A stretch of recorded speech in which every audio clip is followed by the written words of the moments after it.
दोस्तों, हरियाणा और जम्मू कश्मीर के अंदर विधानसभा चुनाव के रिजल्ट आने शुरू हो चुके हैं। फिलहाल इन दोनों राज्यों के अंदर कांग्रेस पार्टी के सामने बीजेपी दूर दूर तक टिकती हुई नजर नहीं आ रही है। शुरुआती रुझान में हरियाणा के अंदर कांग्रेस पार्टी ने बहुमत हासिल कर लिया है, तो वहीं जम्मू कश्मीर के अंदर भी कांग्रेस और नेशनल कॉन्फ्रेंस ने मिल करके बीजेपी को बैकफुट पर ढकेल दिया है। सीटों के आंकड़े हम आपको बताते हैं, उससे पहले अगर आप भी चाहते हैं दोस्तों इस चुनाव की जो काउंटिंग है वो निष्पक्ष तरीके से होती रहे, तो कमेंट सेक्शन में अपना फीडबैक आप लोग जरूर दीजिए। अब बात करते हैं चुनाव रिजल्ट की। देखिए, शुरुआती रुझान 74 सीटों के अभी तक रुझान हरियाणा के सामने आ चुके हैं।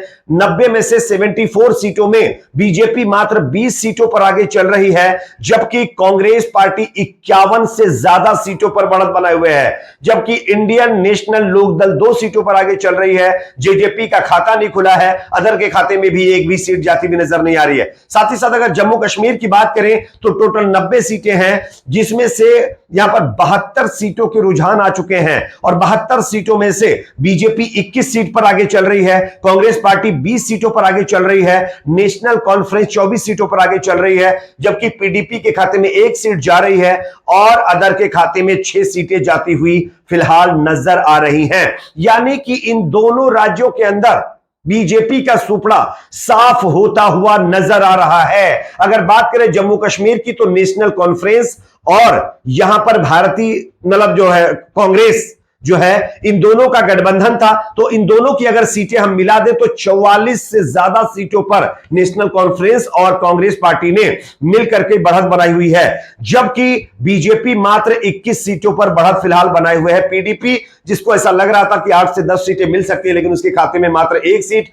और अदर के खाते में 6 सीटें जाती हुई नजर आ रही हैं। साथ ही साथ अगर जम्मू कश्मीर की कुछ वीआईपी सीटों की बात करें तो उमर अब्दुल्ला जो है वो अपनी सीट से आगे चल रहे हैं, महबूबा मुफ्ती की बेटी जो है वो अपनी सीट से आगे चल रही हैं। साथ ही साथ जो सैनी साहब हरियाणा के चीफ मिनिस्टर हैं वो भी अपनी सीट पर फिलहाल आगे चल रहे हैं। अगर हम बात करें पहलवान विनेश फोगाट की तो विनेश फोगाट भी अपनी सीट से आगे चल रही हैं। यह फिलहाल शुरुआती रुझान है, आने वाले कुछ ही घंटों के बाद तस्वीर साफ होगी कि क्या होने वाला है, लेकिन शुरुआती रुझान में दोस्तों कहीं ना कहीं भारतीय जनता पार्टी को एज मिलता हुआ नजर नहीं आ रहा है। कांग्रेस पार्टी इन दोनों राज्यों के अंदर बीजेपी का सुपड़ा साफ करती हुई नजर आ रही है।